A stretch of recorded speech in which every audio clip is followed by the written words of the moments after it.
Today I'm turning the back of my SUV into a camper, and I'm bringing you guys along with me.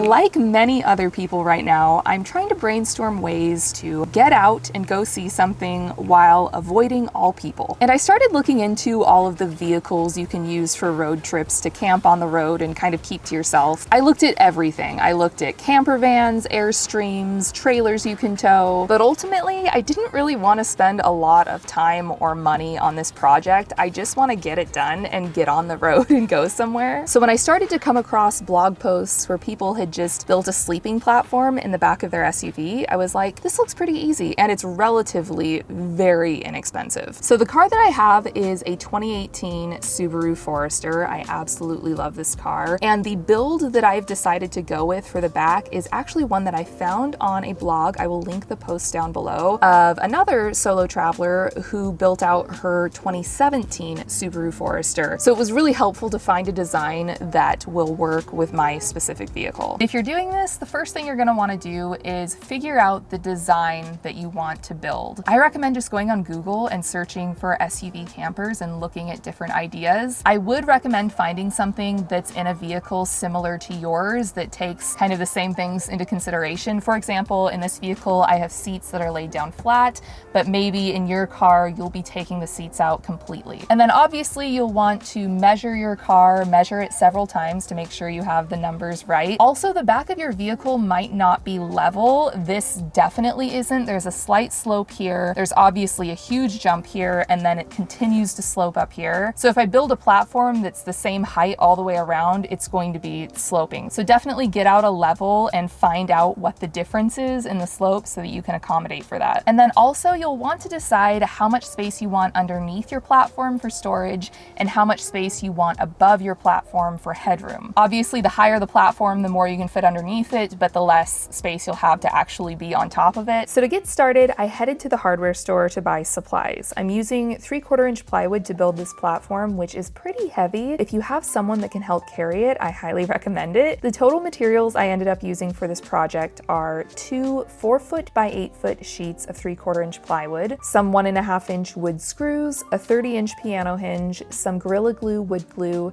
and a 1 inch by 2 inch by 8-foot board. I also bought a cordless circular saw to do all of the cuts, but a lot of hardware stores will cut your wood for you for free. I also had some clamps already at home that I was going to use. I've done a rough sketch of the design I'm building, which consists of 3 main pieces, which I'll be referring to as piece 1, which will sit in the trunk area of the vehicle, piece 2, which will sit on top of the folded down back seats, and piece 3, which is a hinged piece that will flip over to extend the platform when I'm ready to go to sleep. First, we cut the plywood into the pieces we needed, and you don't necessarily need 2 people to do this part if you have clamps to hold the wood in place, but there were a couple of cuts that were helpful to have an extra set of hands to steady the wood. After making all of the cuts, I got started on building piece 1. This piece is 42 inches long and 31 inches wide, with 28-inch long spines that taper from 8.5 inches to 7.5 inches to accommodate for the slope in that part of the trunk. First, I'm using some Gorilla Glue and clamps to set them in place. This Gorilla Glue is amazing. It's so strong and it dries super fast. After these have all been glued and dried, I'm drilling some 1.5 inch screws every 5 to 6 inches along the spines to lock them in place. Moving on to piece 2, this piece is 42 inches long and 27 inches wide, and it will have 2 spines running the opposite direction of the spines in piece 1. And I'm using the same process with the glue and screws for this piece as well, making sure to place the spines at points on the board that won't conflict with any hardware or unstable parts of the back seats. After piece 2 is done, I'm attaching piece 3 to piece 2 using a 30-inch hinge. Piece 3 is 42 inches long and 15 inches wide, and it's going to be attached to the end of piece 2 that has the 5-inch spine. And this hinge was super simple. Just drill some pilot holes and screw in the attached screws on each piece.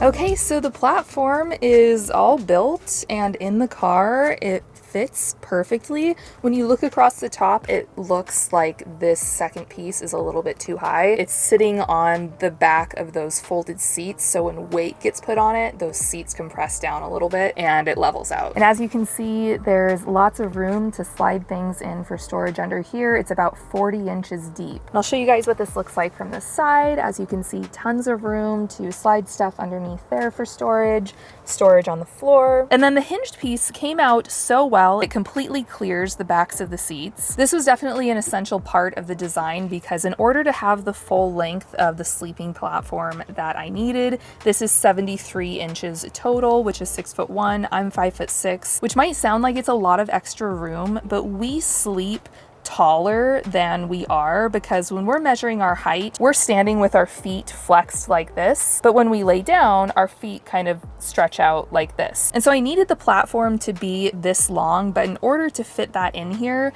the front seats have to be pushed all the way forward, which is way too far forward for me to be able to drive. So the nice thing about the hinge is I can flip this back during the day when I'm driving around or going places, and then when I get to where I'm staying for the night, I just move the seats forward and then I flip this back. And then the hinge piece is supported underneath by 2 legs that I made out of scrap wood. I think these are 1x2 inch boards. I really didn't put much thought into this. I just found this piece of wood in the garage and cut 2 23-inch legs and then a bunch of little blocks that I glued on to kind of create a socket so that this can't fall out. So when I want to put it up, I just flip this back like so. You can see these little glued sockets here. And then I just have the 2 legs that will be really easy to store like underneath here or something, wherever, when I don't need them. Then the next thing I'm going to do is add some carpet to the top surface of the platform just to make it a little bit softer, less likely to snag anything on the wood. I found these adhesive carpet squares that I'm going to cut to size and apply right on top of the wood.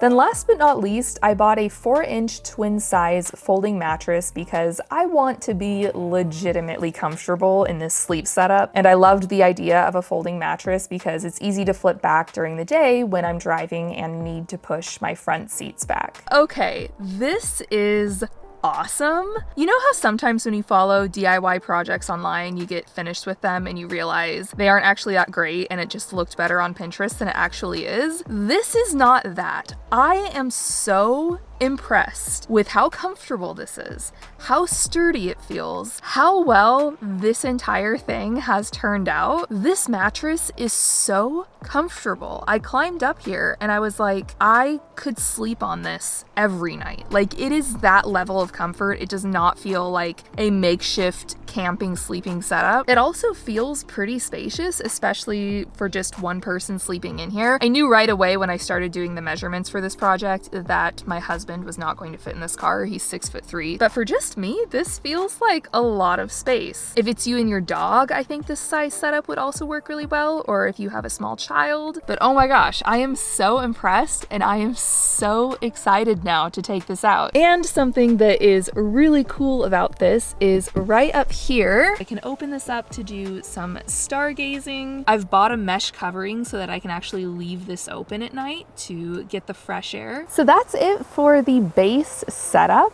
of turning my SUV into a camper. Stay tuned for more videos though, because I have some ideas for some really cool accessories to add to this setup, like power and things to make it very livable off the grid. And I'm going to be taking you guys along on a couple of road trips to scenic places I've never been to in the region. So to see all of that when it gets posted, be sure to hit the subscribe button if you haven't already. And if you enjoyed this video, please give it a thumbs up. Thank you to Squarespace for sponsoring today's video. No matter what type of website you need, whether it's a store to sell things or a portfolio to show off what you're creating, Squarespace has tons of different layouts to choose from. They also offer 24/7 customer service, which is really great. So head over to squarespace.com to sign up for a free trial. You can play around with different layouts, design your site, get it looking exactly the way you want it to, and then when you're ready to launch, visit squarespace.com/Allison Anderson to get 10% off your first purchase of a website or domain. Thanks for watching, and I will see you guys in the next one. Bye.